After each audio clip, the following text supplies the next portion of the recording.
Durante 20 años estuve esperando una llamada que nunca llegó. 20 años enviando regalos que se perdían en el vacío. 20 años marcando números que sonaban y sonaban hasta que una voz robótica me pedía que dejara un mensaje. Y dejé mensajes. Decenas, cientos de mensajes a lo largo de 2 décadas. Feliz cumpleaños, Verónica. Te extraño tanto. Cristóbal, soy tu mamá. Solo quería saber cómo estás. He pensado en ustedes todo el día. Espero que estén bien. Les mando un abrazo muy grande. Los amo, pero nunca, ni una sola vez en 20 años, recibí respuesta. Ni una llamada de vuelta, ni un mensaje de texto, ni siquiera un correo frío y distante. Nada. El silencio se volvió mi único compañero. La respuesta constante a cada intento desesperado por mantener viva una relación que mis hijos decidieron enterrar sin decírmelo de frente. Esta mañana desperté en mi pequeño departamento de una recámara, el mismo lugar donde he vivido sola desde que mi esposo murió hace 23 años. Las paredes están cubiertas de fotografías de cuando Verónica y Cristóbal eran niños. Ahí está Verónica con su vestido rosa de graduación de la primaria. Cristóbal con su uniforme de béisbol de liga infantil, sonriendo con esa sonrisa que antes iluminaba todo mi mundo. Fotos de cumpleaños, de navidades, de viajes a la costa de Veracruz que hacíamos cuando teníamos muy poco dinero, pero mucho amor. O eso creía. Cada mañana me levanto y miro esas fotos. Y cada mañana me pregunto en qué momento dejé de existir para ellos. Me preparé una taza de café y me senté frente a la ventana, mirando la calle. Hoy es miércoles, un día cualquiera, solo otro día más en esta vida de espera que ya no espera nada. Revisé mi teléfono por costumbre. 0 llamadas perdidas, 0 mensajes, lo mismo de siempre.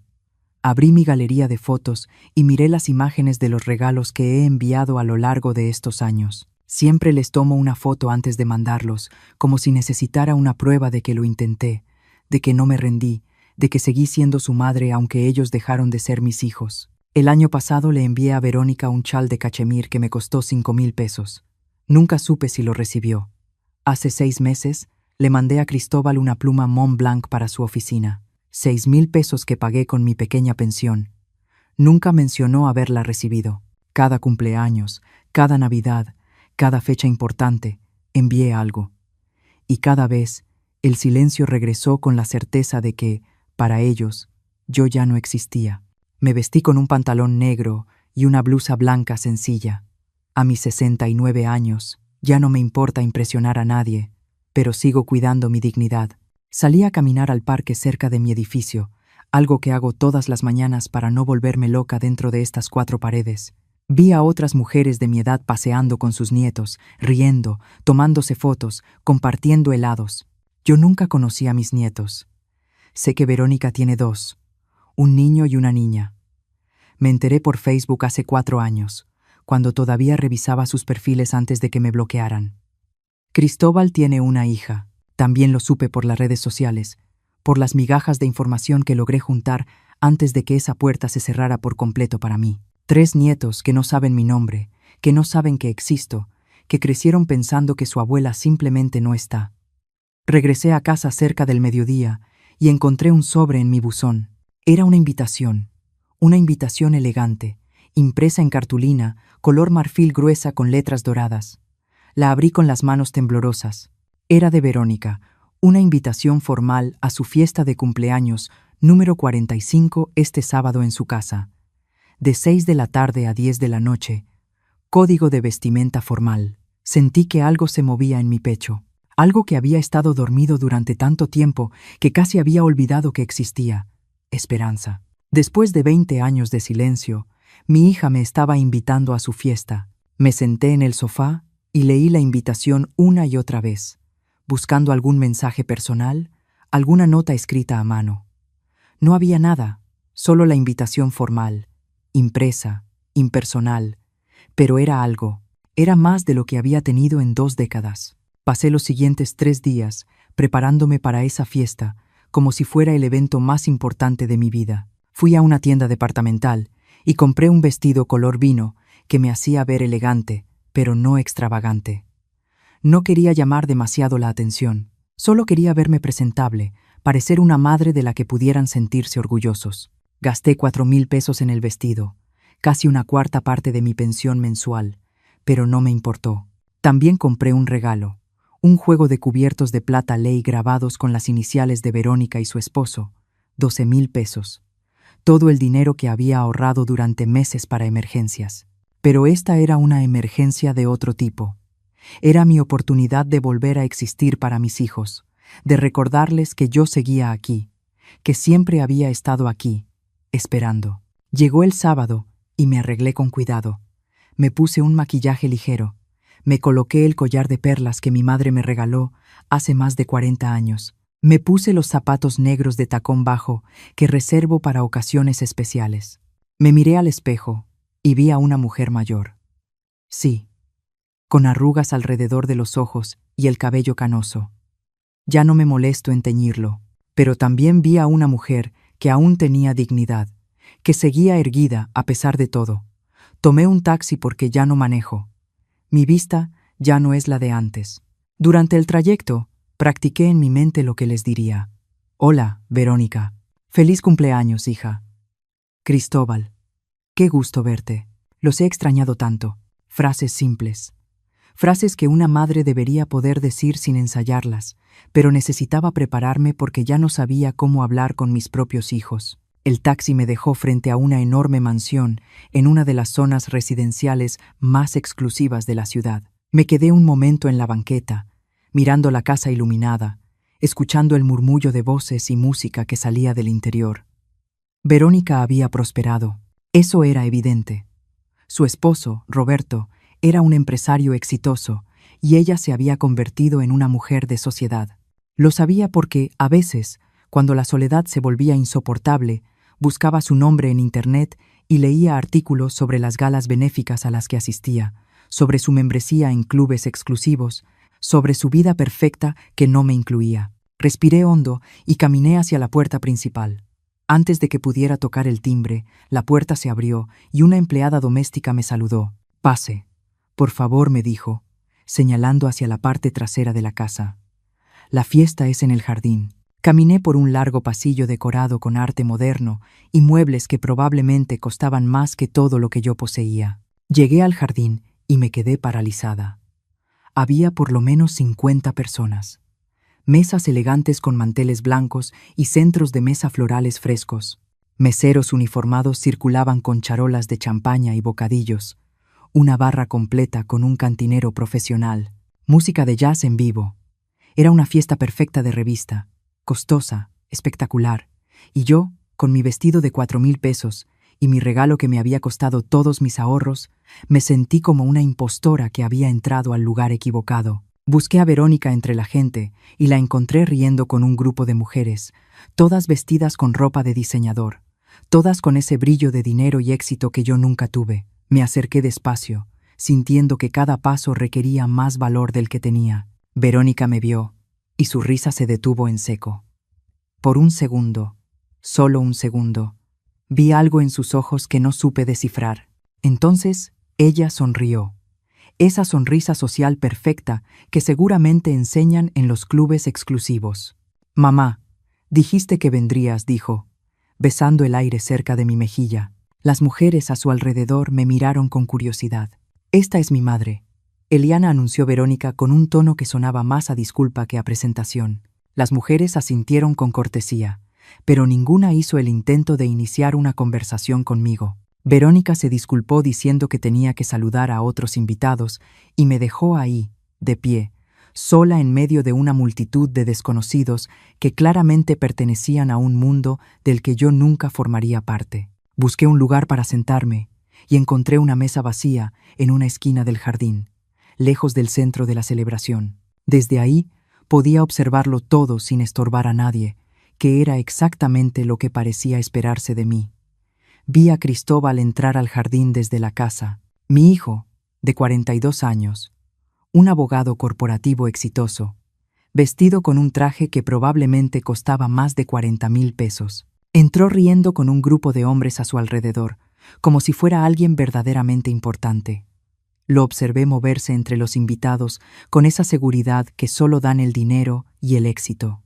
Me vio. Sé que me vio porque nuestras miradas se cruzaron por una fracción de segundo, y luego simplemente giró la cabeza y continuó su conversación como si yo fuera solo otra silla del jardín, invisible, inexistente. Así fue como me sentí después de 20 años de llamadas sin respuesta, y así fue como él confirmó que, en efecto, lo era. Un mesero se acercó y me ofreció champaña. La tomé solo para tener algo en las manos, algo que hacer con ellas además de dejarlas caer sobre mi regazo. Di un sorbo, y el líquido me supo amargo, aunque seguramente era del caro, del que esta gente bebía sin pensarlo 2 veces. Miré a mi alrededor y vi familias completas, conversando, riendo, abrazándose.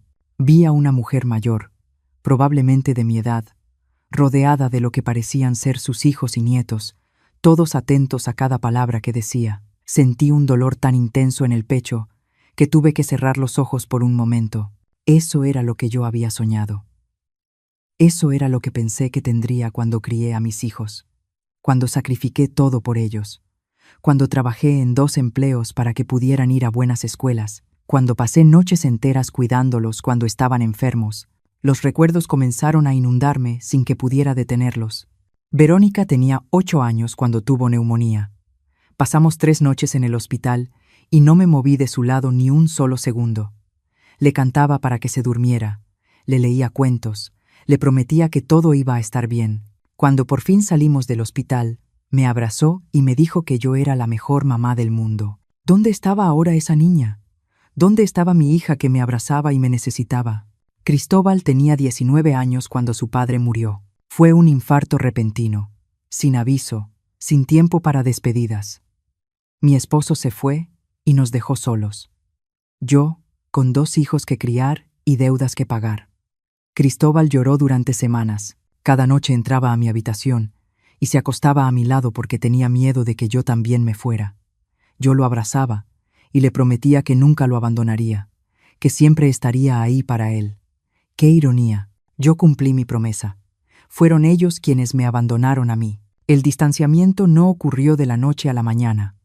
Fue gradual, como una enfermedad silenciosa que lo consume todo sin que te des cuenta hasta que ya es demasiado tarde. Cuando Verónica se casó hace 18 años, yo todavía formaba parte de su vida. Estuve en la boda. Ayudé con los preparativos.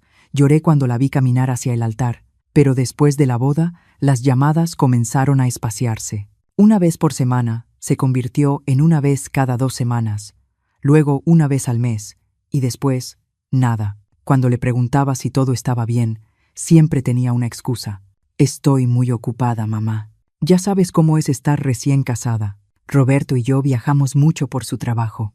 Tengo muchas cosas que hacer. Siempre había algo más importante que yo. Cristóbal se casó hace 15 años. Ni siquiera me invitó a la boda. Me enteré 3 meses después, cuando un primo lejano lo mencionó de pasada. Mamá pensó que ya lo sabías. Lo llamé llorando, exigiendo una explicación. Su respuesta fue fría, mecánica, como si estuviera hablando con una clienta molesta y no con su madre. Fue una boda pequeña e íntima. No queríamos hacer algo grande. Ya sabes, Sofía y yo somos personas reservadas. No te lo tomes personal. Pero ¿cómo no iba a tomármelo personal? Era mi hijo, era su boda, y ni siquiera consideró que yo debía estar ahí. Esa fue la primera vez que entendí que algo había cambiado de forma fundamental en nuestra relación, que ya no era solo una etapa de distanciamiento, sino una decisión consciente de borrarme de sus vidas. Los cumpleaños eran lo peor. Cada año, sin falta, enviaba regalos, investigaba qué les podría gustar. Gastaba dinero que no tenía, empacaba cada regalo con cuidado, escribía tarjetas largas diciéndoles cuánto los amaba, cuánto los extrañaba. Nunca recibí un gracias, ni un mensaje confirmando que los paquetes habían llegado. Nada. Hace 5 años, le envié a Verónica un abrigo de lana italiana que vi en una boutique y que sabía que le encantaría. Me costó 8,000 pesos. 8,000 pesos que saqué de mis ahorros. Dinero que debería haber usado para arreglar la fuga en mi baño. Lo envié con una carta diciéndole que había pensado en ella cuando lo vi, que me recordó a cuando era pequeña, y le gustaban los abrigos elegantes. Pasaron las semanas, luego los meses. Nunca supe si lo recibió. Para el cumpleaños de Cristóbal, Hace 3 años, le compré una edición especial de su libro favorito de la infancia.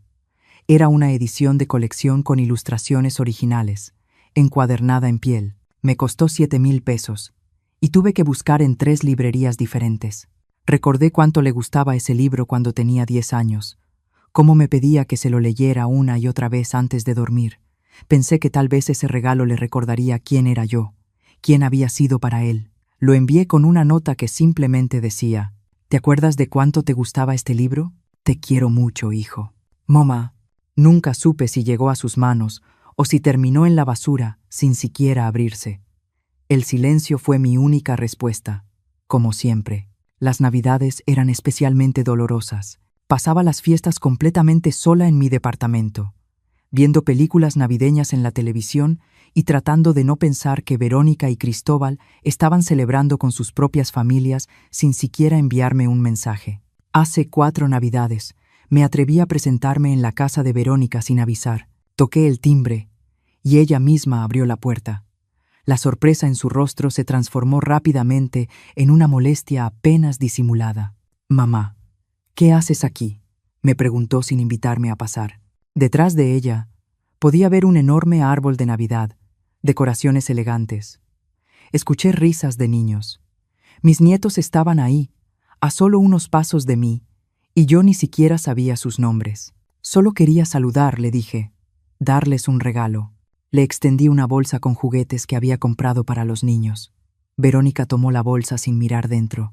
«Gracias, mamá, pero estamos en medio de una cena familiar. Hablamos otro día, ¿sí?», y cerró la puerta.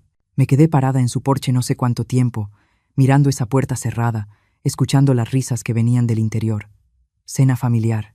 Yo era su familia y estaba afuera, excluida, rechazada, invisible. Caminé hasta la parada de autobús más cercana porque no tenía dinero para un taxi. Era Nochebuena y el frío me calaba hasta los huesos. Llegué a mi departamento pasada la medianoche. Me quité los zapatos y me senté en el sofá a oscuras. No encendí el pequeño árbol que había puesto en una esquina de la sala. No puse música navideña. Solo me quedé ahí, en silencio, entendiendo por fin que no importaba cuánto insistiera. No importaba cuántos regalos enviara. No importaba cuántas veces los llamara. Ellos habían decidido que yo ya no formaba parte de sus vidas. Intenté hablar con ellos de esto solo una vez. Fue hace unos meses. Logré que Cristóbal contestara el teléfono, probablemente porque llamé desde un número desconocido y pensó que era algo del trabajo. «Hijo, necesito hablar contigo», le dije con la voz temblorosa. «Necesito entender qué pasó, por qué me han cerrado la puerta de sus vidas». Hubo un silencio largo al otro lado de la línea. Luego suspiró. Ese suspiro de fastidio que la gente usa cuando tiene que lidiar con algo que considera una pérdida de tiempo. «Mamá, no seas dramática. No te estamos excluyendo de nada. Simplemente estamos ocupados. Tenemos nuestras propias vidas, nuestras propias familias. No podemos estar llamándote todo el tiempo». «Pero yo no pido todo el tiempo», respondí, tratando de mantener la calma. «Solo pido saber de ustedes de vez en cuando. Poder ver a mis nietos, ser parte de sus vidas, aunque sea un poco». «Mira», mamá me interrumpió con un tono impaciente. «Ya no somos niños. No necesitamos que estés encima de nosotros todo el tiempo. Hiciste tu trabajo criándonos y lo apreciamos. Pero ahora tienes que entender que tenemos nuestros propios caminos. No es personal, es solo la vida. No es personal». Esas palabras resonaron en mi cabeza durante días. ¿Cómo podía no ser personal que tus propios hijos te borraran de sus vidas?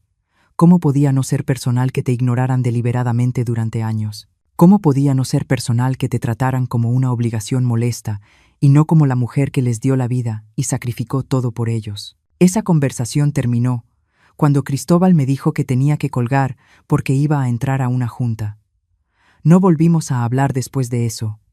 Han pasado 2 años y ese fue nuestro último intercambio de palabras hasta hoy. Sentada en esa mesa del jardín, con mi copa de champaña intacta y mi regalo aún dentro de mi bolsa, entendí algo con una claridad brutal. No me habían invitado a esa fiesta porque Verónica de pronto recordó que tenía una madre.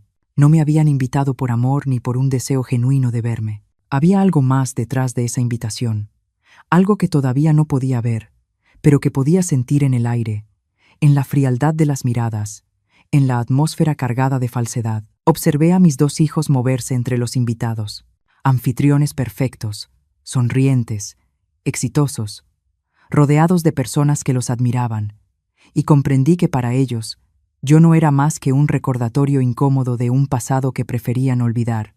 La música seguía sonando y las conversaciones fluían a mi alrededor como un río del que yo estaba completamente excluida. Di otro sorbo a la champaña y dejé que los recuerdos siguieran llegando, cada uno más doloroso que el anterior. Recordé el día en que Verónica se graduó de la universidad. Fue hace 22 años, justo antes de que todo empezara a derrumbarse. Yo estaba en la primera fila, aplaudiendo más fuerte que nadie cuando dijeron su nombre. Después de la ceremonia, la abracé y le dije lo orgullosa que estaba de ella. Ella sonrió, me abrazó y me dijo: «Mamá, todo lo que soy es gracias a ti». Esas palabras me sostuvieron durante años. Me aferré a ellas cada vez que el silencio se volvía insoportable. Pero ahora, al ver a la mujer en la que se había convertido, me pregunté si alguna vez lo había dicho en serio o si solo fueron palabras vacías dichas en un momento de emoción. Cuando Verónica quedó embarazada de su primer hijo, me enteré 6 meses después. No fue ella quien me lo dijo. Fue una vecina suya que me vio por casualidad en el supermercado y me felicitó por convertirme pronto en abuela. Me quedé paralizada en medio del pasillo de los cereales, sonriendo como una tonta, mientras la mujer seguía hablando de lo emocionada que yo debía estar. Cuando llegué a casa, llamé de inmediato a Verónica. Contestó después del 10º timbrazo. Su voz sonaba cansada. «Hija, acabo de enterarme de que estás embarazada», le dije, tratando de no sonar acusatoria. «¿Por qué no me lo dijiste?» Hubo un silencio incómodo. «Iba a decírtelo, mamá», respondió finalmente. «Es solo que he estado muy ocupada con los médicos y todo eso. Ya sabes cómo es». No sabía cómo era, porque ella nunca me incluía en nada. Le pregunté cuándo nacería el bebé, si necesitaba ayuda en algo, si podía ir a visitarla. Me dio respuestas cortas y evasivas. «Todavía hay tiempo, mamá. Ya veremos. Estoy bien, no te preocupes». Cuando por fin nació mi nieto, me enteré 2 semanas después. 2 semanas. Mi primer nieto llevaba 14 días en el mundo, y yo no tenía idea. Esta vez fue Cristóbal quien mencionó algo por accidente en un mensaje de texto que me envió por error. Un mensaje claramente destinado a otra persona que decía: «Qué bueno que Verónica y el bebé ya están en casa». Respondí de inmediato preguntando: «¿Qué bebé? ¿Cuándo había nacido? ¿Cómo se llamaba?». Me llamó 1 hora después. Su voz tenía ese tono de fastidio que ya me resultaba familiar. «Mamá, pensé que Verónica ya te había dicho. El bebé nació hace 2 semanas. Se llama Daniel. Todos están bien». Le rogué que me dejara ir a conocer a mi nieto. Me dijo que hablaría con Verónica y que me avisaría. Pasaron 3 meses antes de que finalmente me permitieran visitarlos. 3 meses en los que insistí, supliqué. Llamé cada semana hasta que, por fin, Verónica cedió solo para que dejara de molestar. Cuando llegué a su casa ese día con regalos que había comprado con lo poco que tenía, ella me recibió en la puerta con el bebé en brazos. No me invitó a pasar. Simplemente se quedó ahí, dejándome ver al niño desde el umbral. «Es hermoso», le dije con lágrimas en los ojos. «¿Puedo cargarlo?» «Está dormido, mamá». «Mejor no despertarlo», respondió. «Solo quería que lo conocieras». «Aquí están los regalos», le dije, extendiéndole las bolsas. «Gracias». «Luego los veo», dijo, tomándolas sin mirarlas. «Tengo que irme, mamá.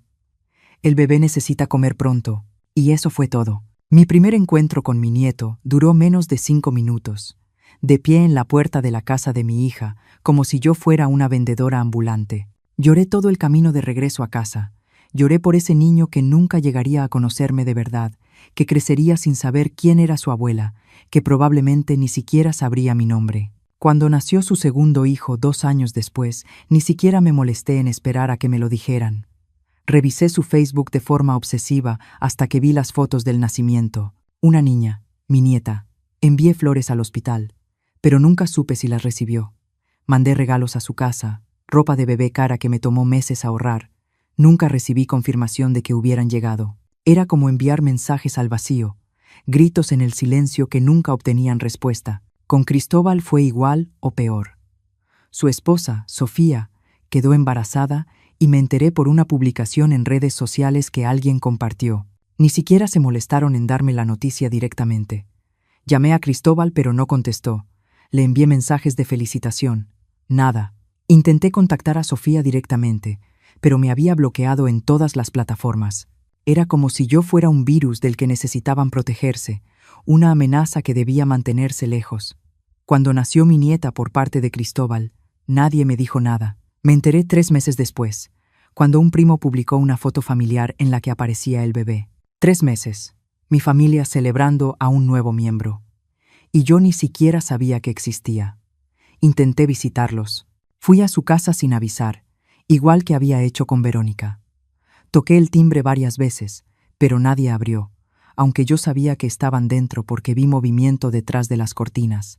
Me quedé ahí como una tonta durante media hora, tocando y tocando, hasta que una vecina salió y me preguntó si necesitaba ayuda. «Estoy esperando a mi hijo», expliqué, sintiendo cómo la humillación me quemaba las mejillas. La mujer me miró con lástima. «Creo que no hay nadie en casa, señora», me dijo con amabilidad, aunque las dos sabíamos que era mentira. Me fui de ahí con el corazón hecho pedazos, entendiendo que mis propios hijos preferían esconderse de mí antes que abrir la puerta y hablar conmigo 5 minutos. Los cumpleaños de mis nietos eran otro tipo de tortura. Enviaba regalos religiosamente para cada uno, juguetes, ropa, libros. Gastaba lo que no tenía intentando comprar, aunque fuera un pequeño espacio en sus vidas. Pero nunca supe si mis nietos abrían esos regalos, si les gustaban, si siquiera sabían quién los había enviado. Probablemente Verónica y Cristóbal los recibían y los guardaban o los regalaban sin decirles a los niños de dónde venían. Era más fácil así. Más fácil borrarme por completo que explicar por qué la abuela, a la que nunca veían, seguía enviando cosas. Hace 2 años le envié a Daniel, mi nieto mayor, una bicicleta por su cumpleaños número 8. Me costó 10,000 pesos. 10,000 pesos que me tomó 6 meses ahorrar. La envié con una tarjeta que decía: «Para mi querido nieto, espero que disfrutes esta bicicleta tanto como tu mamá disfrutó la suya cuando tenía tu edad. Te quiero, aunque no nos conozcamos, tu abuela, Eliana». Nunca supe si Daniel recibió esa bicicleta. Nunca supe si leyó mi tarjeta. Probablemente Verónica la tiró a la basura antes de que él pudiera verla. Era más fácil mantener la narrativa de que yo simplemente no existía, de que por alguna razón misteriosa la abuela no estaba presente en sus vidas. Más fácil que admitir que me habían excluido conscientemente, que habían tomado la decisión deliberada de sacarme de la familia. Miré hacia donde estaba Verónica en ese momento, rodeada de sus amigas elegantes, riendo por algo que alguien había dicho.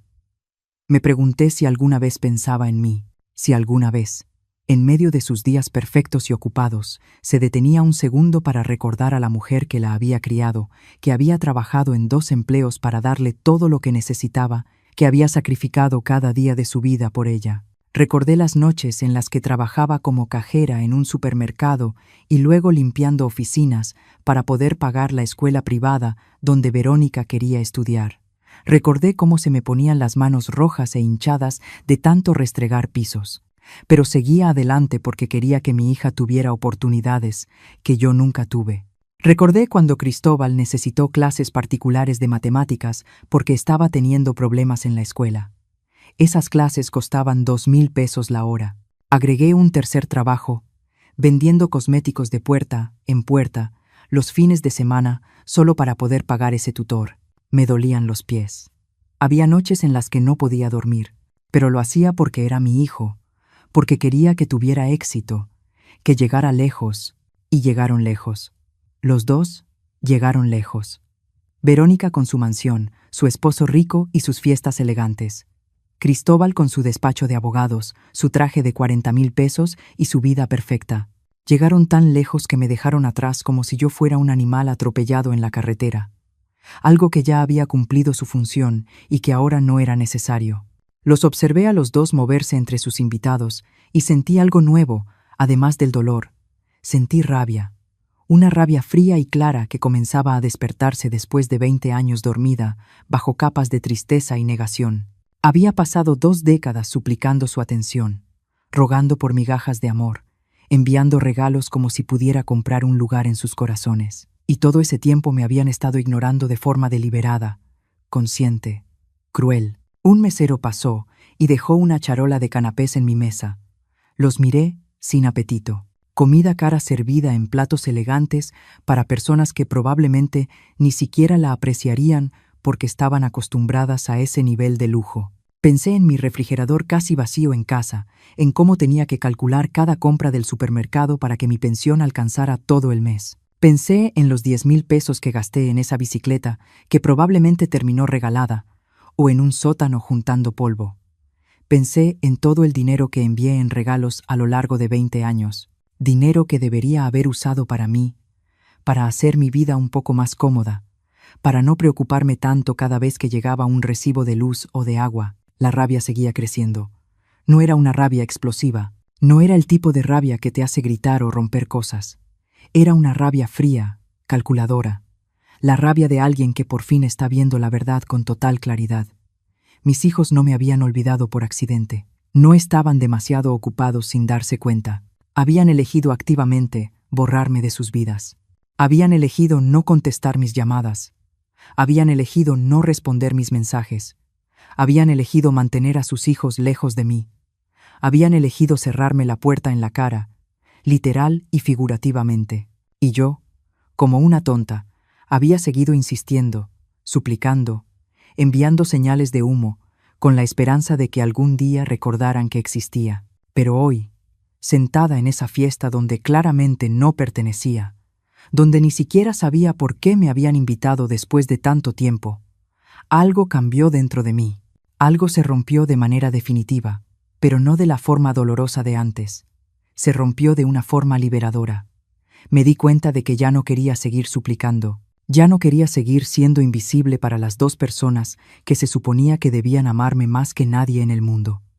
Ya no quería seguir viviendo en esta agonía de esperanza constante y decepción garantizada. Seguía perdida en mis pensamientos cuando vi a Roberto, el esposo de Verónica, caminar hacia un pequeño escenario que habían instalado en el centro del jardín. Era un hombre alto, de unos 50 años, con ese aire de autoridad que dan el dinero y el poder. Tomó una copa de champaña y golpeó suavemente el cristal con una cuchara. El sonido resonó por todo el jardín, y poco a poco las conversaciones se fueron apagando. Todos los invitados voltearon hacia él con atención. Yo me quedé donde estaba, en mi rincón apartado, sintiendo que mi corazón comenzaba a latir más rápido sin saber exactamente por qué. Buenas noches a todos, comenzó Roberto con esa voz entrenada para hablar en público. Gracias por acompañarnos en este día tan especial para celebrar a mi maravillosa esposa. Los invitados aplaudieron y Verónica subió al escenario junto a él, radiante con su vestido color champaña que probablemente costaba más de lo que yo ganaba en 3 meses. Se besaron mientras todos aplaudían, y sentí que algo se me retorcía en el estómago. Roberto continuó hablando de lo afortunado que era de tener a Verónica en su vida, de todo lo que habían construido juntos, de sus planes para el futuro. Escuchaba a medias, todavía tratando de entender por qué me habían invitado después de tanto tiempo. Entonces Roberto dijo algo que captó por completo mi atención. También quiero aprovechar este momento para hacer un anuncio importante, dijo, mirando a la multitud. Como muchos de ustedes saben, Verónica y yo hemos estado trabajando en un proyecto muy especial. Hizo una pausa dramática y vi cómo Cristóbal se acercaba al escenario con una sonrisa en el rostro. Mi hijo subió los escalones y se colocó junto a su hermana y su cuñado. Los 3 se veían perfectos ahí arriba, como una fotografía de revista de personas exitosas y felices. Estamos muy emocionados de anunciar, continuó Roberto, que hemos adquirido un hermoso terreno en la costa, con vista al mar, donde construiremos una casa de playa para toda la familia. Una casa donde podamos reunirnos, crear recuerdos, fortalecer nuestros lazos familiares.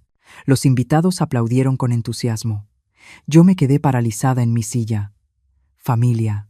Había dicho familia, pero yo ni siquiera sabía de ese proyecto. Nadie me había mencionado nada, obviamente porque yo no formaba parte de esa familia de la que hablaban. Cristóbal tomó el micrófono como el abogado de la familia y continuó con ese tono profesional que usaba siempre. He estado coordinando todos los aspectos legales de esta adquisición, y quiero decirles que esta casa de playa no es solo una propiedad. Es un legado que dejaremos a nuestros hijos y a los hijos de nuestros hijos. Un lugar donde la familia Stone se reunirá por generaciones. Más aplausos. Sentí cómo la rabia fría que había comenzado a despertar se intensificaba. La familia Stone. Yo era Eliana. Yo les había dado la vida, pero claramente no estaba incluida en ese legado. Verónica tomó el micrófono de las manos de su hermano. Y para que esto sea aún más especial, dijo con una sonrisa que no llegaba a sus ojos, queremos que esta inversión sea algo en lo que todos participemos. Entonces ocurrió algo que me dejó congelada.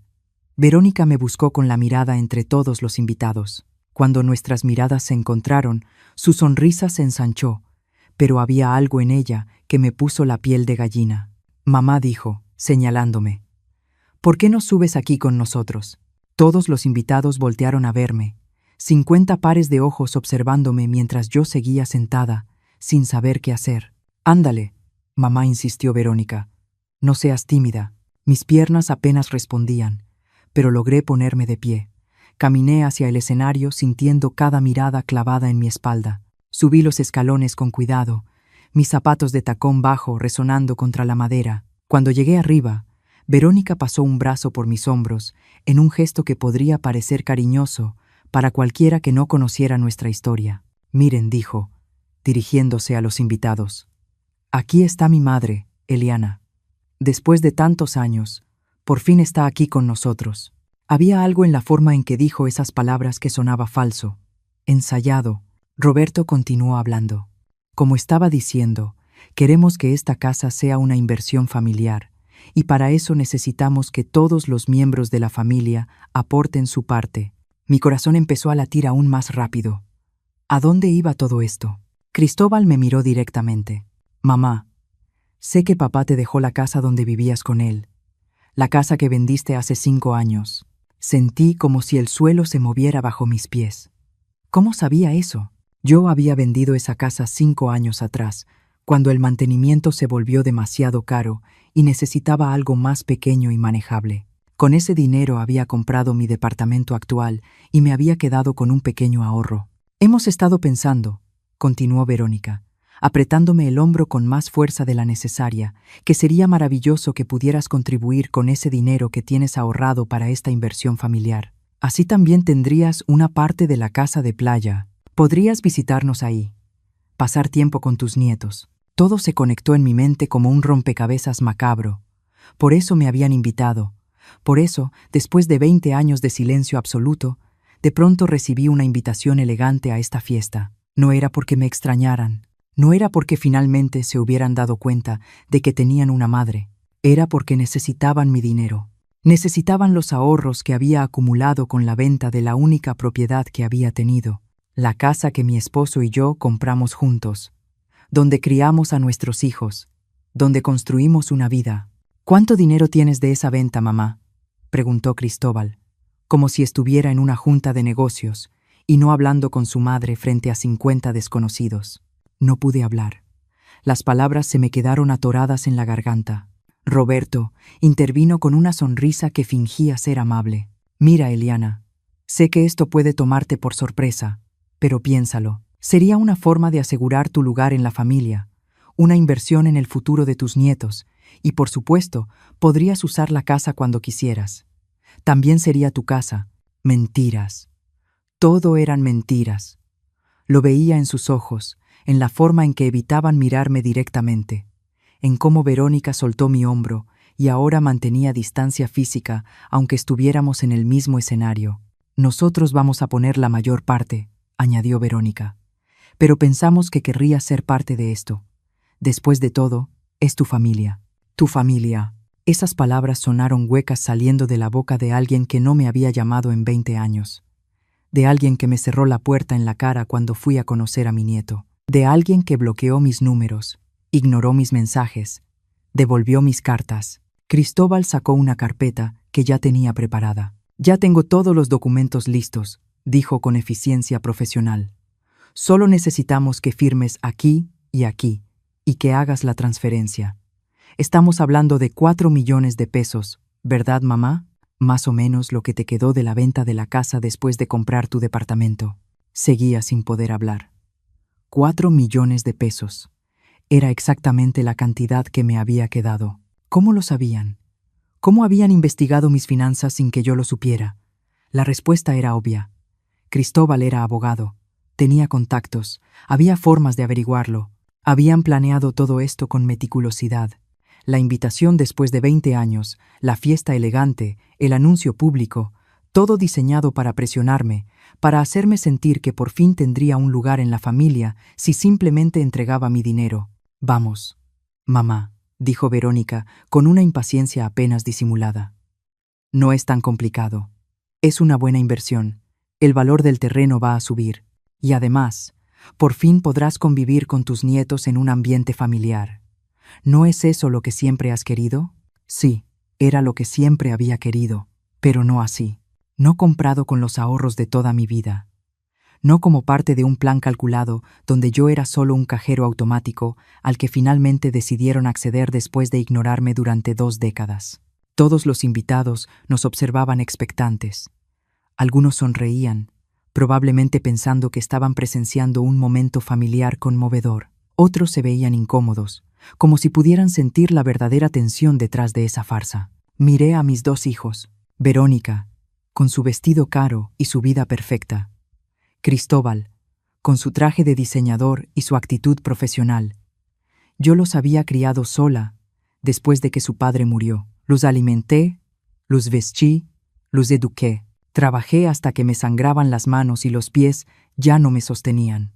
Sacrifiqué todo, absolutamente todo, para darles oportunidades. Y ahora estaban ahí, frente a mí, pidiéndome lo último que me quedaba. No pidiéndolo realmente, exigiéndolo con esta presión pública cuidadosamente calculada. Miré la carpeta que Cristóbal sostenía con los documentos ya preparados. Qué conveniente que la tuviera lista.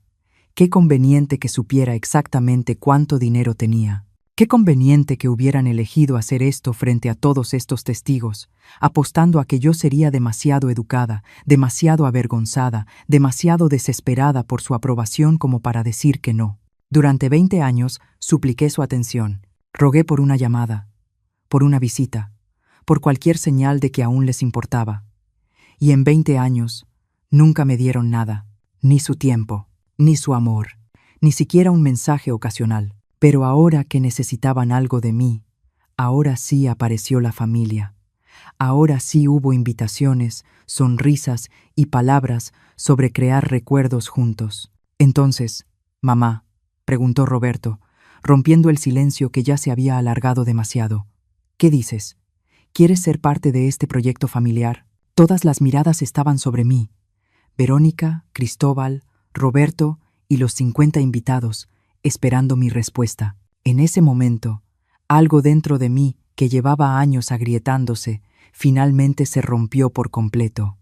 Pero no se rompió de una forma dolorosa. Se rompió de una forma liberadora, como cadenas que caen, como una puerta que se abre, como despertar de una pesadilla larga y darte cuenta de que por fin tienes el control. Los miré a todos, uno por uno. Vi la codicia apenas disimulada en los ojos de Roberto. Vi la impaciencia en el rostro de Verónica. Vi el cálculo frío en la expresión de Cristóbal. Y algo dentro de mí dijo, basta. Basta de suplicar. Basta de rogar. Basta de enviar regalos al vacío. Basta de llamadas sin respuesta. Basta de fingir que algún día las cosas cambiarían. Basta de aferrarme a la esperanza de que mis hijos recordaran quién los había criado. Basta de ser invisible. Basta de ser conveniente solo cuando necesitaban algo. Basta de todo. Mi respiración se calmó. Mi corazón dejó de latir tan rápido. Una claridad fría y perfecta se instaló en mi mente. Sabía exactamente lo que tenía que hacer. No iba a gritar, no iba a hacer un escándalo, no iba a darles esa satisfacción. Iba a hacer algo mucho más efectivo. Iba a desaparecer. Pero primero tenía que bajar de ese escenario con la poca dignidad que me quedaba. Respiré hondo y miré a Verónica directamente a los ojos. Necesito pensarlo, dije con una voz que, para mi sorpresa, salió firme y clara. Es mucho dinero y una decisión importante. Vi su rostro tensarse. Mamá, no hay mucho que pensar, respondió con una sonrisa forzada. Es una oportunidad única. El terreno se va a vender pronto y necesitamos cerrar el trato esta semana. ¿Esta semana? Claro. La presión no era casual. Cristóbal intervino, sacando una pluma del bolsillo. Mira, mamá, si firmas los documentos ahora, puedo procesarlo todo mañana por la mañana. Es un trámite sencillo. Solo necesito acceso a tu cuenta para hacer la transferencia. ¿Acceso a mi cuenta? Querían acceso a mi cuenta bancaria, la única seguridad que me quedaba después de una vida de trabajo y sacrificio. No dije simplemente. La palabra salió de mi boca antes de que pudiera pensarlo demasiado. El silencio que siguió fue pesado, incómodo. Roberto soltó una risa nerviosa. ¿Cómo que no, Eliana? ¿No entiendes que esto es por tu propio bien también? ¿Por mi propio bien? Repetí, sintiendo cómo la rabia fría se solidificaba dentro de mí. Por mi propio bien habría sido que me llamaran, aunque fuera una sola vez en 20 años. Por mi propio bien habría sido conocer a mis nietos. Por mi propio bien habría sido ser parte de sus vidas, y no solo de esta fiesta cuando necesitan mi dinero. Los rostros de Verónica y Cristóbal se endurecieron. Algunos invitados comenzaron a murmurar entre ellos. «Mamá, no hagas esto aquí», dijo Verónica entre dientes. «No hagas un escándalo». ¿Un escándalo? Yo no era quien había organizado esta emboscada pública. Yo no era quien había planeado humillarme frente a 50 desconocidos. Yo no era quien había investigado mis finanzas a mis espaldas. «Bajen la voz, por favor», dijo Roberto, mirando a los invitados con incomodidad. «Podemos hablar de esto en privado». «No hay nada que hablar», respondí. «No voy a firmar nada. No voy a dar mi dinero. Y ahora me voy». Bajé del escenario, sin esperar respuesta. Me temblaban las piernas, pero seguían avanzando, un pie delante del otro. Escuché a Verónica llamarme, pero no me volteé. Escuché pasos siguiéndome, pero no me detuve. Llegué a mi mesa, tomé mi bolso con el regalo que nunca entregaría y caminé hacia la salida del jardín. Cristóbal me alcanzó antes de que llegara a la casa. Me sujetó el brazo con fuerza. «No puedes irte así, mamá», dijo con voz baja y amenazante. «Suéltame», respondí, tratando de liberar el brazo. «Necesitas entender». Algo continuó sin soltarme. «Esa casa de playa es una inversión inteligente. Si no participas, no esperes tener acceso a ella. No esperes ir a visitarnos ahí. No esperes ser parte de nuestras vacaciones familiares». «No espero nada de ustedes», dije mirándolo directamente. «No he esperado nada en 20 años. ¿Y sabes qué? Por fin lo entendí. No me olvidaron. Eligieron olvidarme. Y yo elegí seguir suplicando como una tonta. Pero eso se acabó». Algo en mi tono debió sorprenderlo porque finalmente soltó mi brazo. «Mamá», empezó a decir. Lo interrumpí. «No me llames mamá. Las madres reciben llamadas de sus hijos. Las madres conocen a sus nietos. Las madres forman parte de la vida de su familia. Yo no soy tu madre. Solo soy alguien con dinero que de pronto les interesa». Me di la vuelta y seguí caminando. Esta vez, nadie me detuvo. Salí de esa casa, de ese jardín perfecto, de esa farsa de celebración familiar. Llamé a un taxi desde la calle y esperé bajo las luces de la entrada mientras la fiesta continuaba dentro como si nada hubiera pasado. Probablemente Roberto ya estaba haciendo otro brindis, distrayendo a los invitados, salvando las apariencias. Cuando llegó el taxi, subí y le di mi dirección al conductor. Miré por la ventana mientras nos alejábamos de esa mansión iluminada, y en ese momento, con una claridad que nunca antes había tenido, supe exactamente lo que iba a hacer. No iba a seguir suplicando, no iba a seguir esperando, no iba a seguir siendo la madre invisible que solo existía cuando la necesitaban. Iba a desaparecer de verdad, por completo, y cuando lo hiciera, sería de tal forma que nunca, jamás, pudieran encontrarme ni acceder a lo que era mío. El taxi avanzaba por las calles oscuras y sentí que cada kilómetro que me alejaba de esa casa era un kilómetro hacia mi libertad, hacia mi nueva vida, hacia la mujer que debía haber sido hace 20 años. Cuando el silencio comenzó, pero mejor tarde que nunca, llegué a mi departamento pasada la medianoche. Me quité el vestido color vino y lo doblé con cuidado, sabiendo que nunca volvería a usarlo. Me puse mi bata vieja y me senté en la mesa de la cocina con una taza de té que no tenía intención de beber. Solo necesitaba algo caliente entre las manos, mientras mi mente trabajaba con una claridad que nunca antes había experimentado. No sentí dolor, no sentí tristeza. Sentí una determinación pura y fría. Saqué un cuaderno y empecé a escribir una lista. No era una lista emocional, era práctica, metódica, definitiva. Primero, cambiar legalmente mi nombre. Segundo, vender el departamento. Tercero, cerrar todas mis cuentas bancarias y abrir nuevas en otro banco. Cuarto, cancelar mi número de teléfono. Quinto, borrar todas mis redes sociales. Sexto, contactar a un abogado para revisar mi testamento. La lista continuaba. Cada punto era un paso hacia mi desaparición completa. No iba a dejar rastros, no iba a dejar puertas abiertas, no iba a darles la oportunidad de encontrarme cuando volvieran a necesitar algo de mí. Me quedé despierta toda la noche planeando cada detalle. Cuando amaneció el lunes, me vestí con ropa cómoda y salí de mi departamento con un propósito claro. Mi primera parada fue el despacho de una abogada que encontré en internet, alguien que no tuviera ninguna conexión con Cristóbal ni con su círculo profesional. Era una mujer de unos 50 años llamada Lic, Sofía Paredes. Le expliqué mi situación sin entrar en demasiados detalles emocionales, solo los hechos. Quiero cambiar mi nombre completo, le dije, y necesito hacerlo de una forma difícil de rastrear. Sofía me miró con unos ojos que ya habían visto muchas historias. No me juzgó, no me preguntó si estaba segura. Simplemente asintió y empezó a explicarme el proceso. Tomará aproximadamente 3 meses, me dijo. Tenemos que presentar una solicitud ante el juez, publicar el cambio en el diario oficial y esperar el plazo legal por si hubiera objeciones. 3 meses. Podía esperar 3 meses. Había esperado 20 años por un amor que nunca llegó. Podía esperar 3 meses por mi libertad. ¿Y el testamento?, pregunté. También necesito cambiarlo. Sofía sacó unos formularios y empezó a hacerme preguntas. ¿Tiene beneficiarios actuales? Sí, respondí. Mis 2 hijos.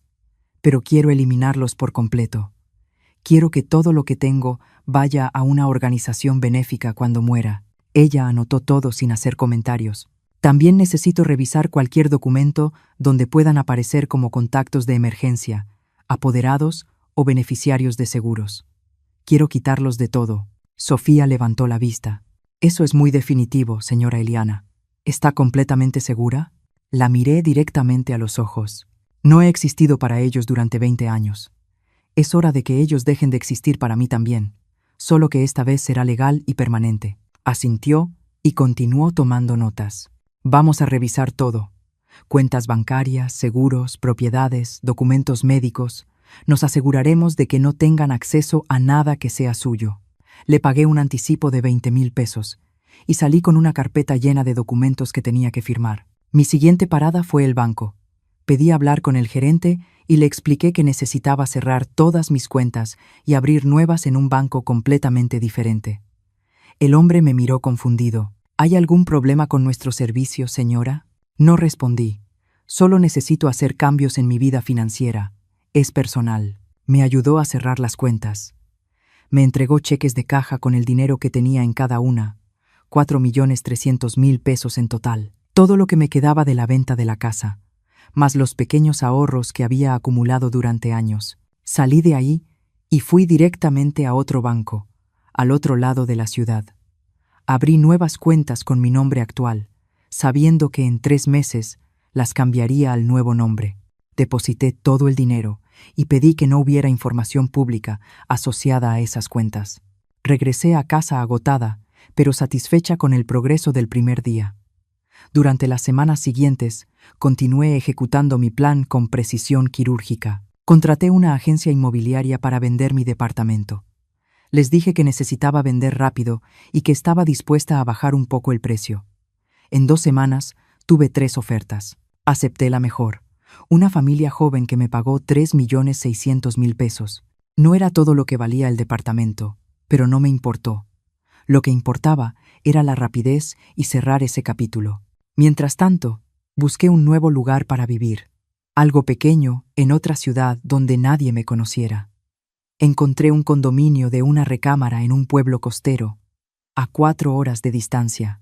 Era tranquilo, tenía vista al mar y costaba mucho menos de lo que estaba pagando. Empecé a empacar mis cosas poco a poco. La parte más difícil fue decidir qué hacer con las fotografías.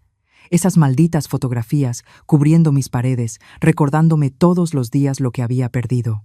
Verónica de niña sonriéndome. Cristóbal con su uniforme escolar. Navidades que celebramos juntos. Cumpleaños felices. Vacaciones en la playa cuando teníamos poco, pero estábamos unidos. Tomé cada marco y saqué las fotos. Las miré una por una, permitiéndome sentir el dolor por última vez. Luego las puse todas en una caja. No las tiré. Aún no podía hacerlo, pero las guardé al fondo de un closet, fuera de mi vista. Cuando terminara la mudanza, decidiría si las quemaba o simplemente las dejaba olvidadas en algún lugar. Cancelé mi número de teléfono. Ese número que había tenido durante 15 años. El número que Verónica y Cristóbal tenían guardado pero nunca marcaron. Lo cancelé y obtuve uno nuevo con un plan prepago que no requería contrato ni información personal detallada. Eliminé mi cuenta de Facebook, la única red social que tenía. Borré años de publicaciones que nadie había comentado, fotos que nadie había me gusta, mensajes que envié y que nunca fueron respondidos. Fue liberador ver desaparecer esa cuenta con un simple clic. Cambié mi correo electrónico, el antiguo, donde recibía notificaciones de los cumpleaños de mis hijos que nunca celebré con ellos. Lo cerré. Abrí uno nuevo con un nombre genérico que nadie pudiera asociar conmigo. Pasaron las semanas y seguí trabajando en mi plan con la dedicación de alguien que por fin había encontrado un propósito. Un día, recibí una llamada en mi teléfono viejo justo antes de cancelarlo. Era Cristóbal. El corazón me dio un salto, pero no de esperanza, sino de rabia. Contesté sin decir nada. «Mamá», dijo su voz al otro lado, «necesitamos hablar». Siguió un silencio. «Mira, sé que las cosas se salieron de control en la fiesta de Verónica. Tal vez no lo presentamos de la mejor manera. Tal vez, repetí con voz plana. Cristóbal suspiró. «El punto es que la oferta sigue en pie. De hecho, conseguimos un mejor precio por el terreno de la playa. Ahora solo necesitaríamos 3 millones de pesos de tu parte en lugar de 4 millones. Qué generosos», dije sin emoción. «Vamos, mamá, no seas así. Es una buena inversión. Y además sería bueno que todos tuviéramos un lugar para reunirnos. Podrías ver más a los nietos». ¿Dónde había escuchado eso antes? Ah, sí, en el jardín de la mansión de Verónica, cuando intentaron acorralarme frente a 50 personas. «No me interesa, Cristóbal, punto». «Pero mamá», empezó a decir. «No me llames», lo interrumpí. «No quiero saber nada de tu casa de playa, ni de tus inversiones, ni de tu vida». Hubo un silencio sorprendido. «Estás siendo muy dramática, mamá». «¿Dramática?», pregunté, sintiendo cómo la rabia fría se calentaba un poco. 20 años sin una llamada tuya, y la dramática soy yo. 20 años suplicando tu atención, y la dramática soy yo. «Ay, mamá, ya empezaste otra vez», dijo con ese tono de fastidio que conocía tan bien. «Siempre exagerando todo. No te llamamos porque estamos ocupados. Tenemos vidas, responsabilidades. No podemos estar atendiéndote todo el tiempo». «Yo no te pedí que me atendieras todo el tiempo», respondí. «Te pedí que me llamaras aunque fuera una vez al año.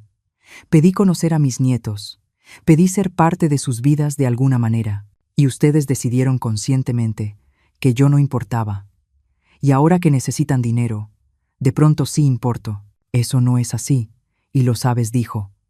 «Mira, si no quieres invertir en la casa, está bien, pero no vengas después queriendo ir o pasar tiempo ahí con la familia». «¿La familia?», repetí. «¿Qué familia, Cristóbal? La familia se cuida. La familia contesta el teléfono. La familia no desaparece durante 2 décadas y luego reaparece pidiendo dinero». «Estás siendo ridícula», dijo, alzando la voz. «¿Sabes qué, mamá? Haz lo que quieras, pero no esperes que sigamos rogándote que seas parte de nuestras vidas». «Nunca me rogaste nada», respondí. «Yo fui la que rogó. Pero eso se acabó». Y colgué. Inmediatamente después, apagué el teléfono. Saqué la tarjeta SIM y la corté en pedazos con unas tijeras.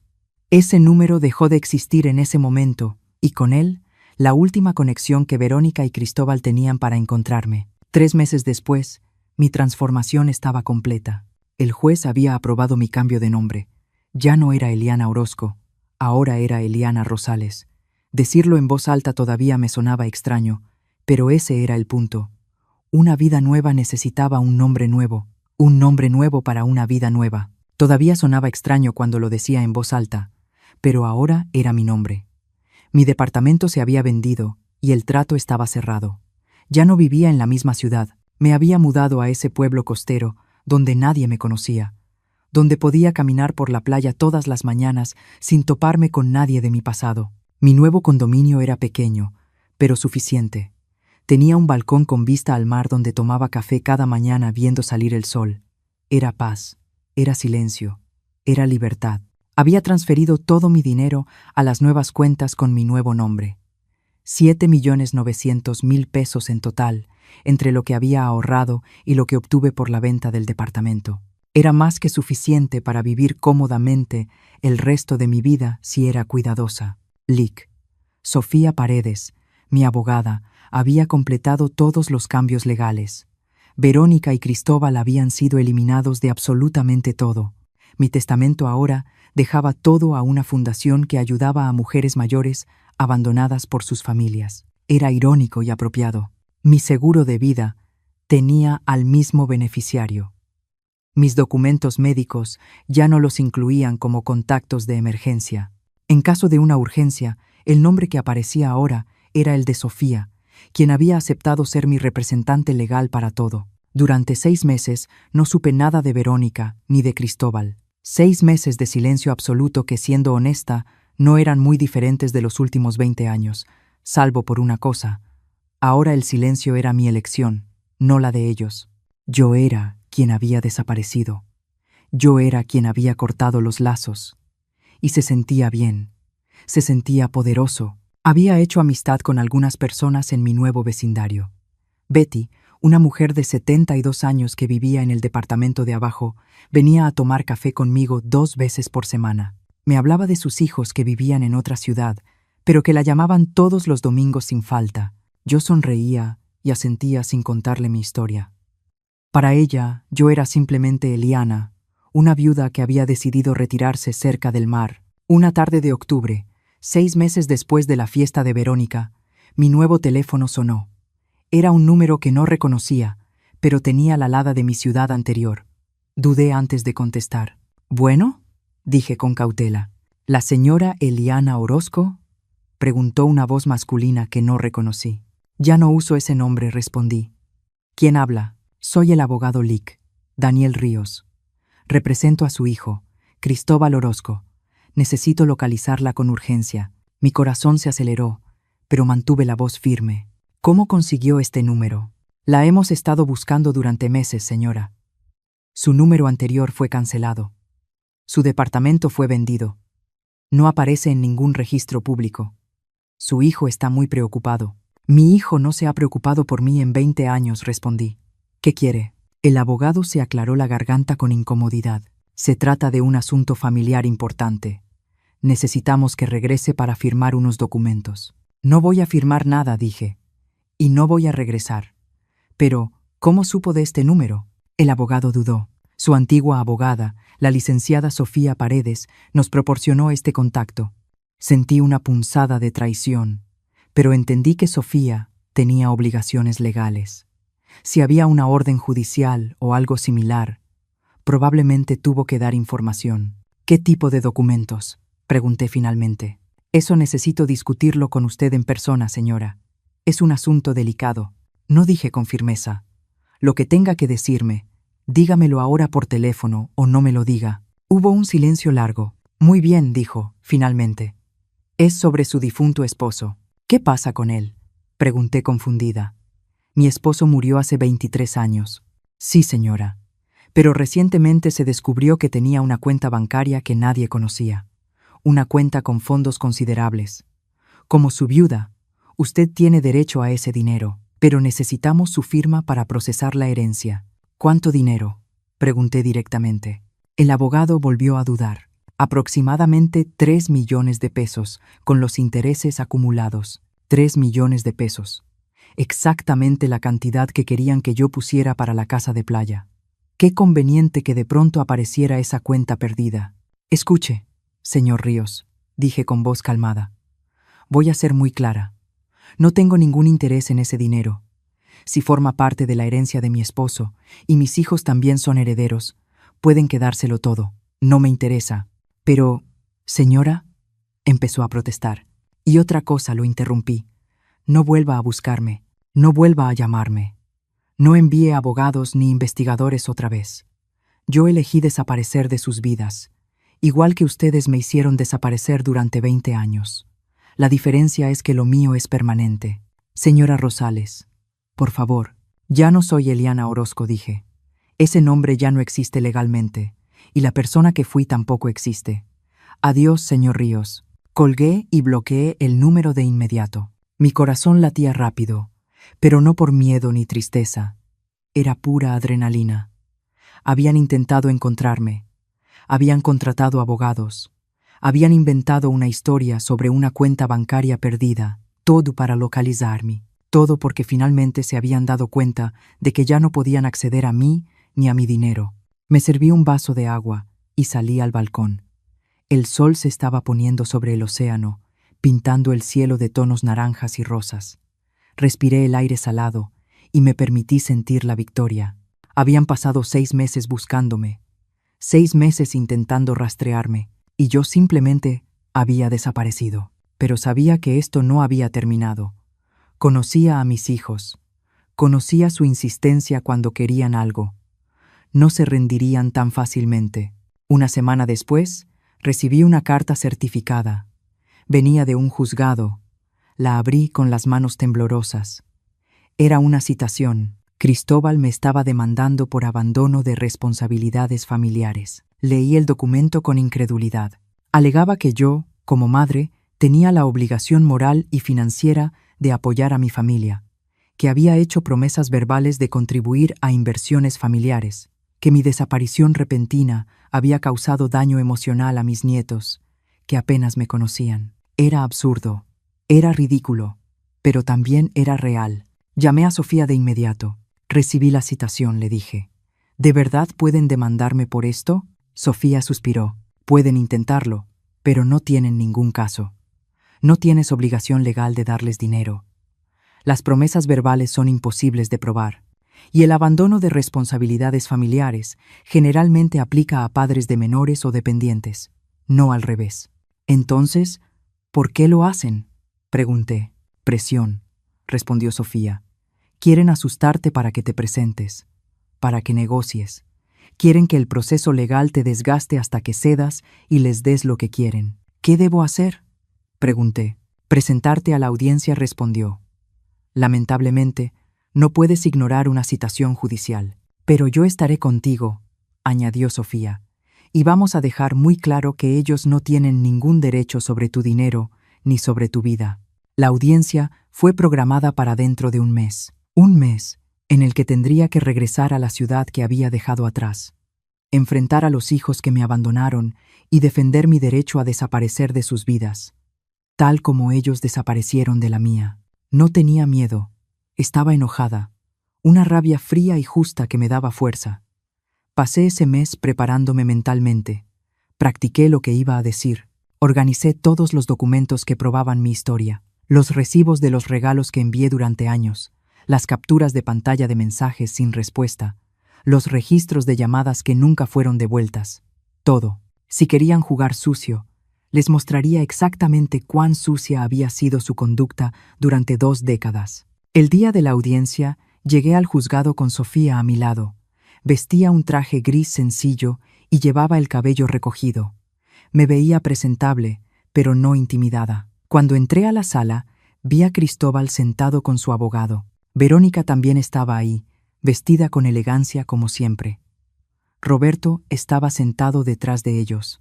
Me miraron al entrar y vi algo en sus ojos que me produjo una profunda satisfacción.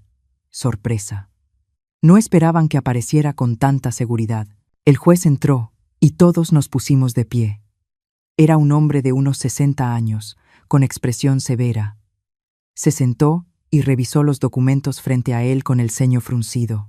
Muy bien, comenzó, mirando por encima de sus lentes. Estamos aquí por una demanda presentada por el señor Cristóbal Orozco contra su madre, la señora Eliana Orozco, por abandono de responsabilidades familiares e incumplimiento de promesas verbales. Antes de comenzar, necesito aclarar algo.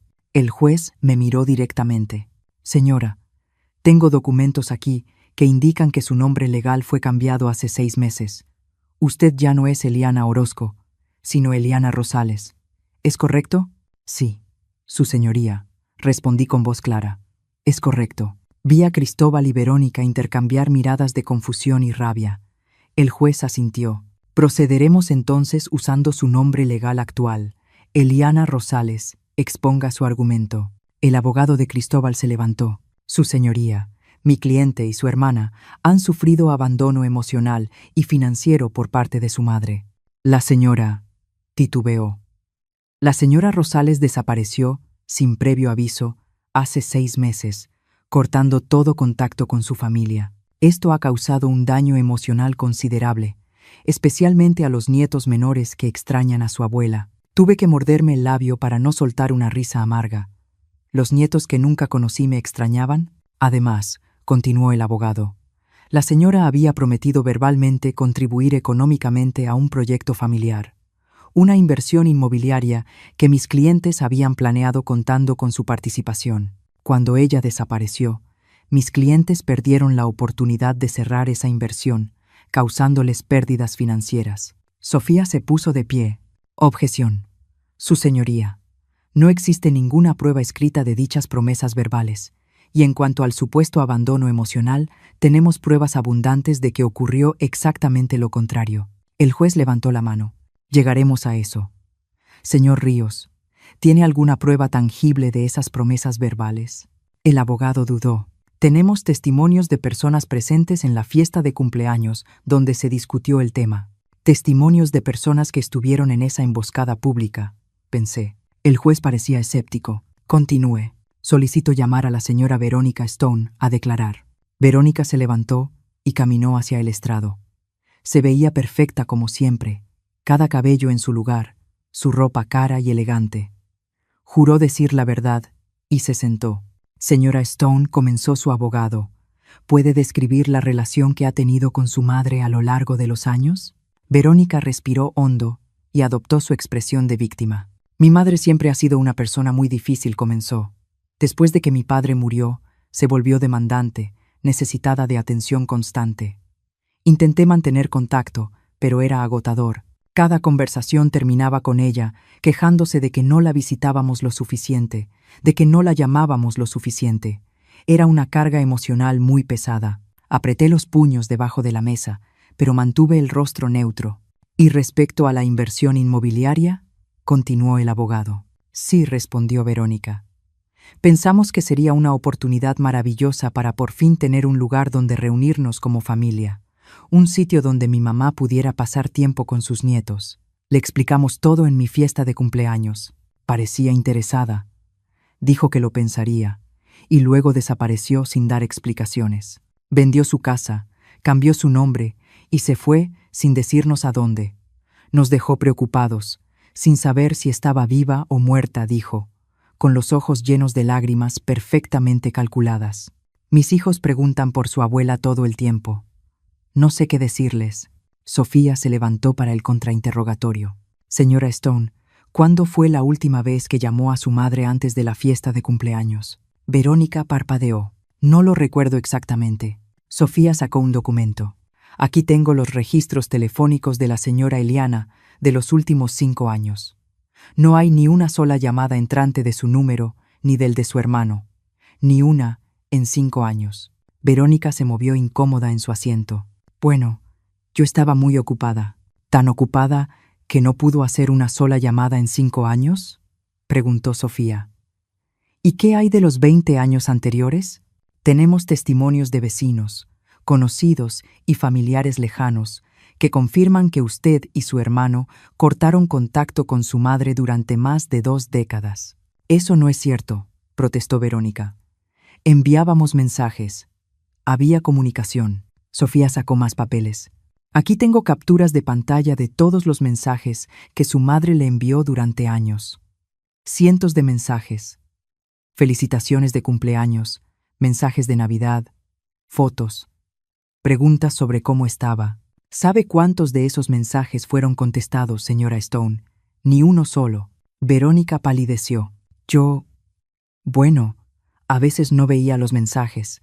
¿Durante 20 años no vio los mensajes?, insistió Sofía. ¿Y los regalos? Su madre tiene recibos de docenas de regalos enviados a su domicilio. Regalos caros comprados con su pensión. Un chal de cachemira de 5,000 pesos. Un juego de cubiertos de plata de 12,000 pesos. Una bicicleta para su hijo de 10,000 pesos. ¿Alguna vez le dio las gracias por esos regalos? ¿Alguna vez le avisó que los había recibido? Verónica no respondió. ¿Y los nietos?, continuó Sofía, implacable. Su madre fue a su casa cuando nació su primer hijo. Usted la dejó de pie en la puerta menos de 5 minutos.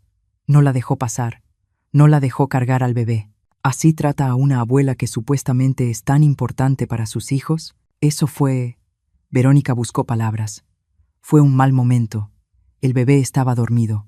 3 meses después del nacimiento, ¿seguía siendo un mal momento?, preguntó Sofía. 6 meses después, 1 año después. ¿En qué momento exacto pensaba permitir que su madre conociera a sus hijos? Está acosando a la testigo, intervino el abogado. El juez negó con la cabeza. Objeción denegada. Quiero escuchar la respuesta. Verónica ya tenía lágrimas reales, no las actuadas de antes. Yo no lo sé. Las cosas eran complicadas. ¿Complicadas?, repitió Sofía.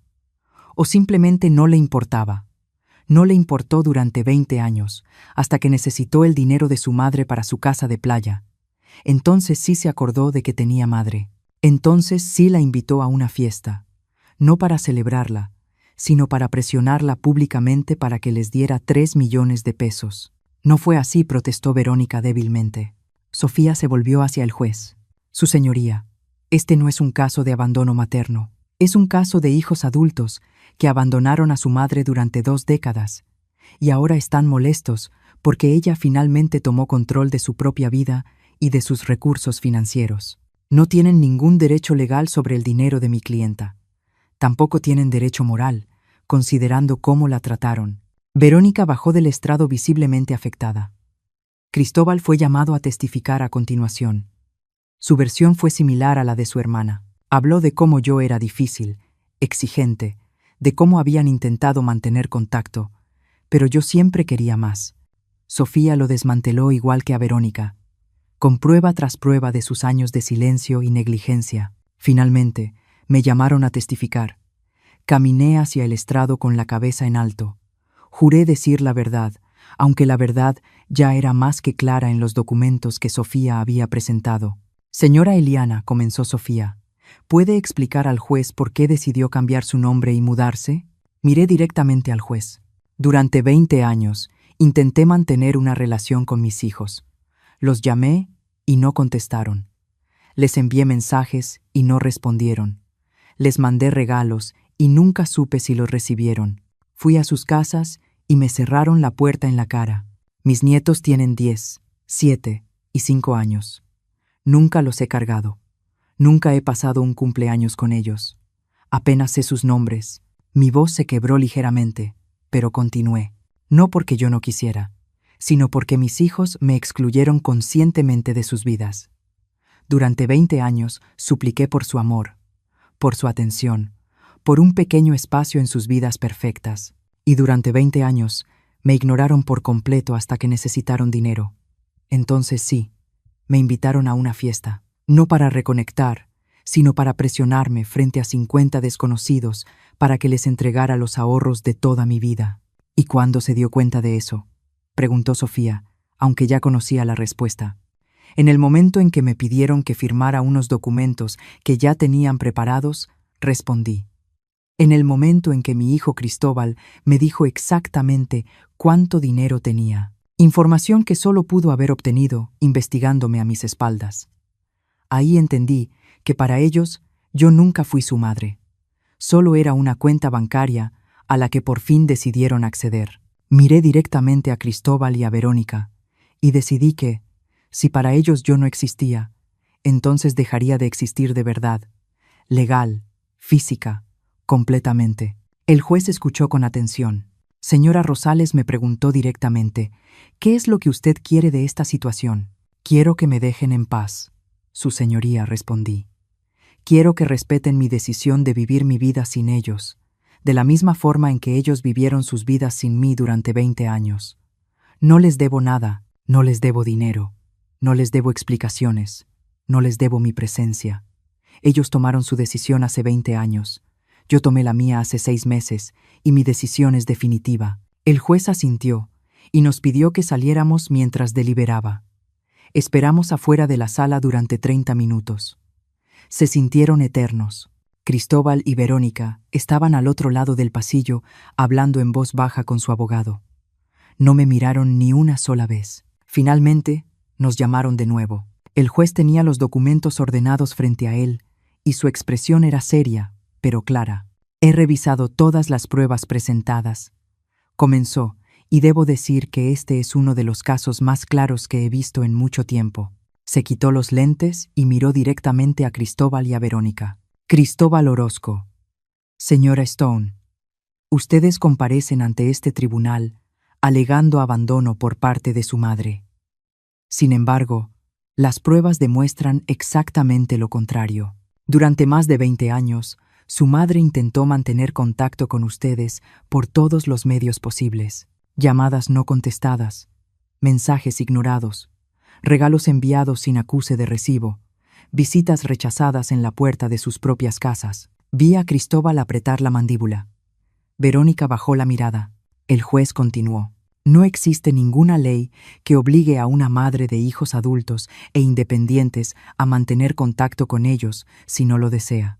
Mucho menos existe una ley que la obligue a contribuir económicamente a los proyectos de inversión de sus hijos.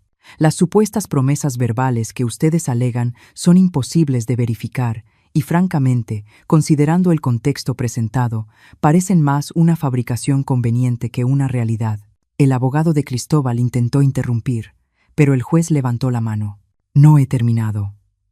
Lo que encuentro particularmente preocupante en este caso es el claro patrón de negligencia emocional por parte de los demandantes hacia su madre, seguido de un interés repentino, cuando descubrieron que ella contaba con recursos financieros considerables. Eso no es amor filial, eso es oportunismo. El juez hizo una pausa y concluyó. Por lo tanto, este tribunal desestima la demanda en su totalidad. La señora Rosales, anteriormente conocida por otro nombre legal, no tiene ninguna obligación legal, moral, ni ética hacia sus hijos adultos. Además, ordeno a los demandantes cesar todo intento de contacto, localización o acoso hacia la señora Eliana. Cualquier violación a esta orden resultará en cargos por hostigamiento. Caso cerrado. El golpe del mazo resonó en la sala como un disparo. Sentí que algo se liberaba dentro de mi pecho. Era oficial, era legal, era definitivo. Sofía apretó mi mano debajo de la mesa. Cristóbal se levantó de golpe. «Esto es ridículo», exclamó. «Es nuestra madre. Tiene obligaciones con nosotros». El juez lo miró con severidad. «Cristóbal Orozco, le sugiero que se siente y acepte el veredicto. De lo contrario, lo declararé en desacato. Y permítame añadir algo personal, aunque no forme parte del fallo oficial. Soy padre de 3 hijos y abuelo de 5 nietos. No puedo imaginar pasar 20 días sin hablar con ellos, mucho menos 20 años. Lo que ustedes le hicieron a su madre es imperdonable. Y que ahora vengan llorando porque ella finalmente dijo, «Basta», es patético. Salga de mi tribunal». Cristóbal quedó paralizado. Verónica empezó a llorar. Lágrimas reales esta vez. Lágrimas de rabia y humillación. Roberto la tomó del brazo intentando sacarla de la sala, pero Verónica se soltó y caminó hacia mí. Mamá empezó con la voz rota. «Por favor, no hagas esto. Podemos arreglar las cosas». La miré a los ojos, esos ojos tan parecidos a los míos, pero que me miraban como si yo fuera una extraña. «No hay nada que arreglar», Verónica, dije con voz tranquila. «Tú y tu hermano tomaron su decisión hace muchos años. Eligieron sus vidas sin mí y yo las respeté. Ahora yo he elegido mi vida sin ustedes, y necesito que respeten mi decisión. Pero somos tu familia. Yo soy yo, respondí. La familia no desaparece durante 20 años. La familia no te cierra la puerta en la cara.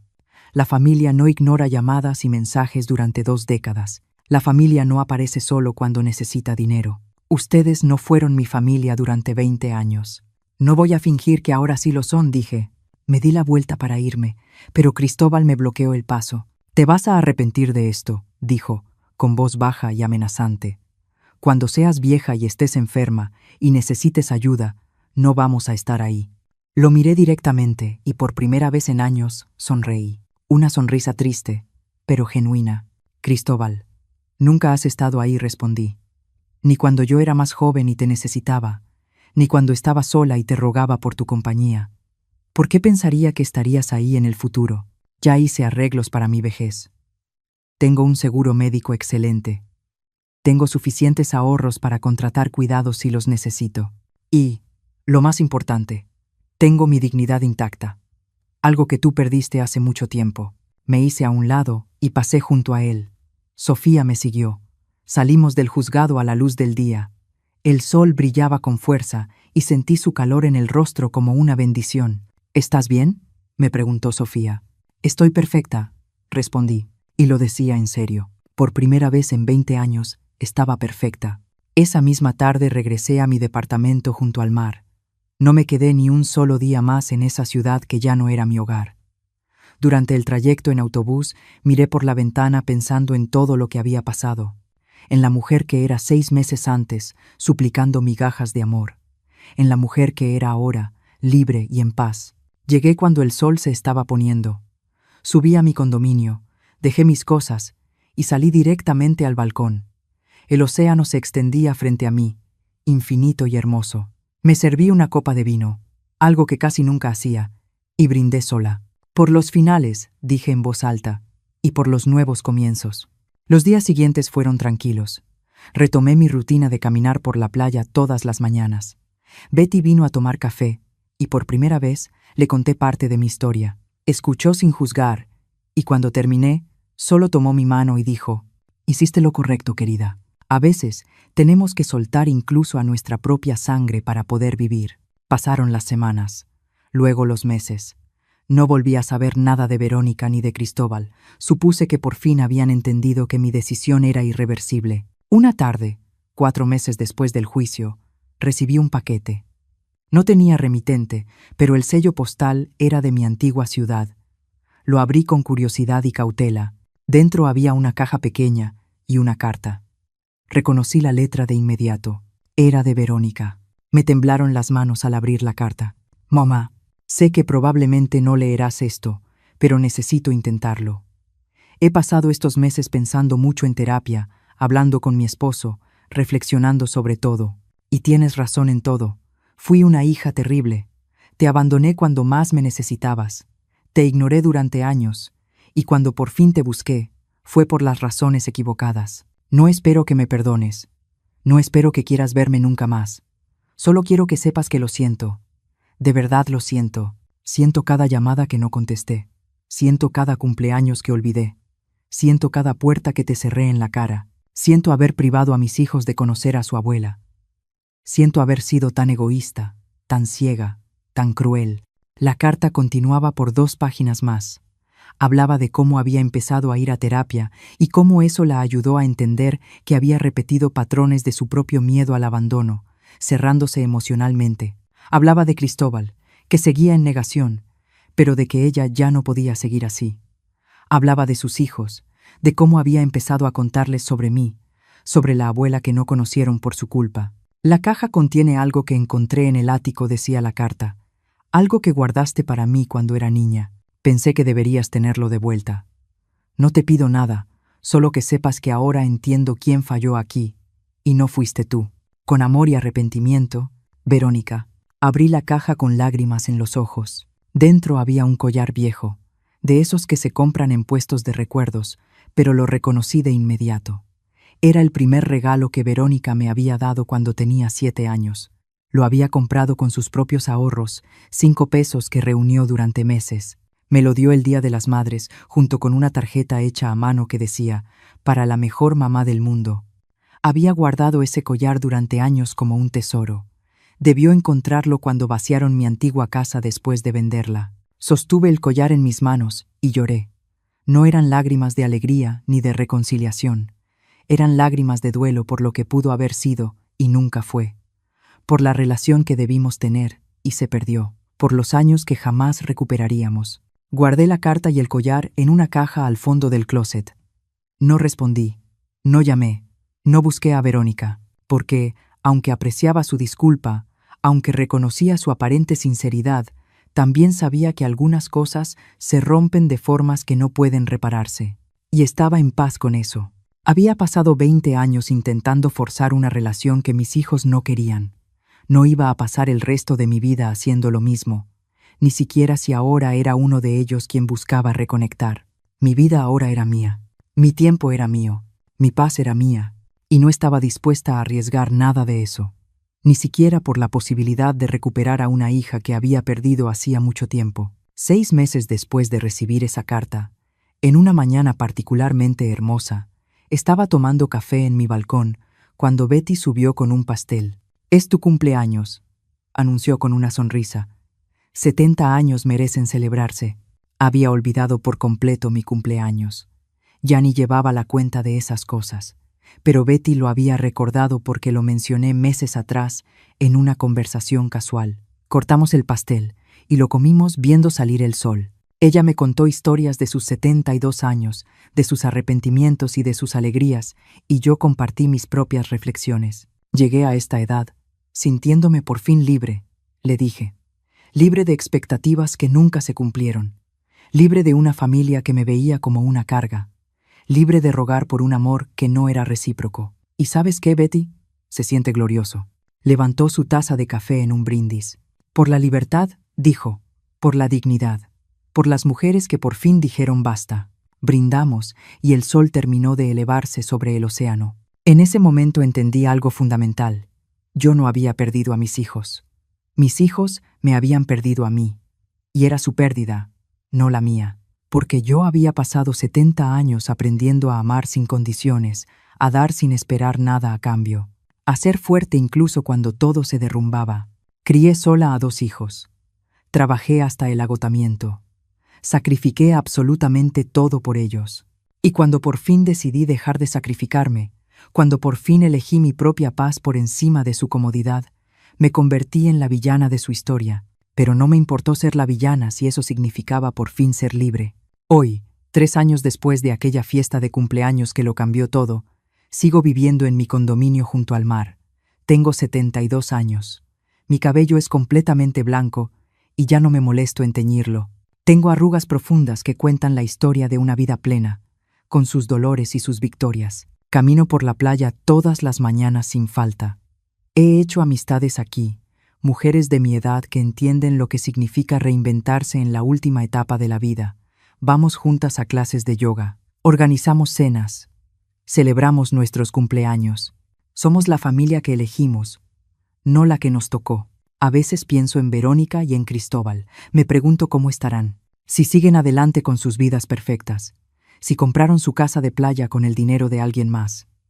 Pero esos pensamientos son cada vez menos frecuentes y menos dolorosos. No los odio. Tal vez debería, pero no lo hago. Simplemente los suelto. Los dejo ir, como se deja ir todo aquello que te lastima. Y en ese soltar encontré algo que nunca esperé encontrar. Me encontré a mí misma. Eliana, una mujer de 72 años que vive sola, pero no está sola. Que tiene poco dinero, pero el suficiente. Que no tiene familia, pero sí comunidad. Que perdió a sus hijos, pero ganó su libertad. Mi historia no tiene un final feliz en el sentido tradicional. No hay reconciliación, no hay un abrazo final, no hay perdón mutuo, ni un nuevo comienzo. Pero tiene algo mejor, tiene paz, tiene dignidad. Tiene a una mujer que por fin entendió que su valor no depende de que otros lo reconozcan. Y eso, descubrí, es más que suficiente. Termino mi café mientras el sol se eleva por completo en el horizonte. Otro día, otra oportunidad de vivir bajo mis propias reglas. Sonrío y entro para prepararme para mi caminata matutina. La vida sigue, mi vida sigue, y por primera vez en décadas, eso me llena de alegría en lugar de tristeza. Y ahora tengo curiosidad por ti, que escuchaste mi historia. ¿Qué harías si estuvieras en mi lugar? ¿Perdonar, poner límites o cerrar la puerta para siempre? Cuéntamelo en los comentarios y dime también desde dónde me estás escuchando. Gracias de corazón por quedarte hasta el final. En la pantalla te dejo 2 historias más del canal que te van a sorprender. Nos vemos allá.